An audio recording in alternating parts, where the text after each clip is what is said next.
Let us take a sightseeing tour. A day in ennui. I went from town to town around France looking for a place. How can we find everything in our movie in this town? Transform things, but use what's there and never leave.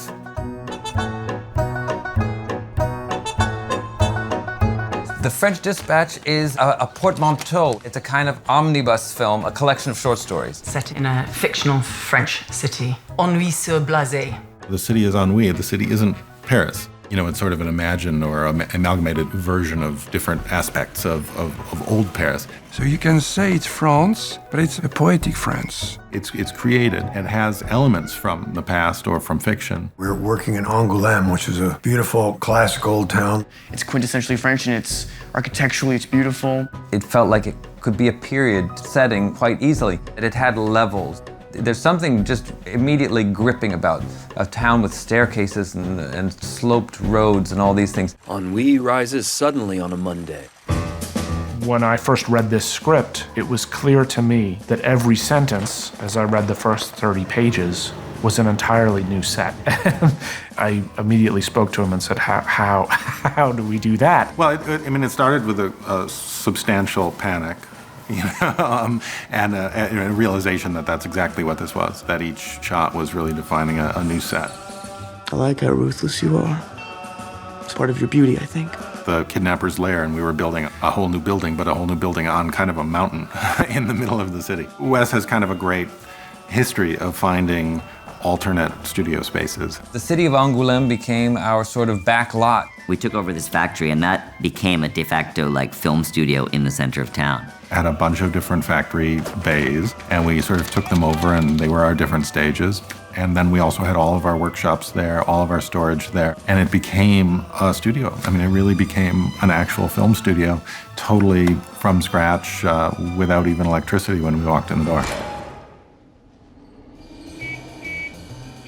How'd you get out there? All the city of the town was working with Wes. The people of Angouleme, there's well over 1,000 residents of Angouleme who are in the movie. So they became kind of our partners. We have an animated sequence in there, which was all animated in Angouleme with people who live there and study there. This movie is obviously a tribute to France because all the visual references, they're like a real France, but they've been a bit twisted because they went through Wes's brain. It's all from research. Even though it's a kind of confection, it's sort of invented stuff and the fantasy element to it, it is basically all from research. And how do we shape the research into our story? Whatever you're doing, that you want to do it and then try to give it as much authenticity as you can.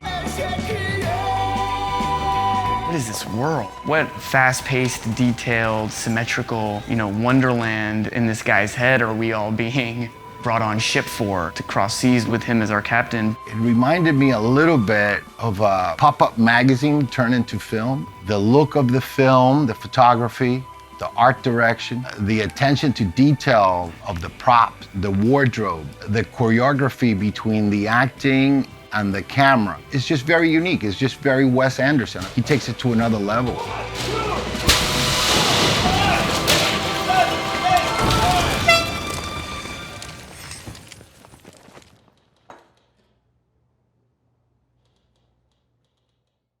Hi there, here's today's Daily Fact. Timothée Chalamet is one of the hottest names in Hollywood, but you might not know that he even auditioned for the role of Spider-Man in Captain America: Civil War and Spider-Man: Homecoming.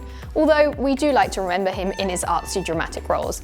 Anybody seen him in The King yet? Let us know. Remember to click below to subscribe, on the side for more great content, and if you like my t-shirt, you can get it at the link in the description.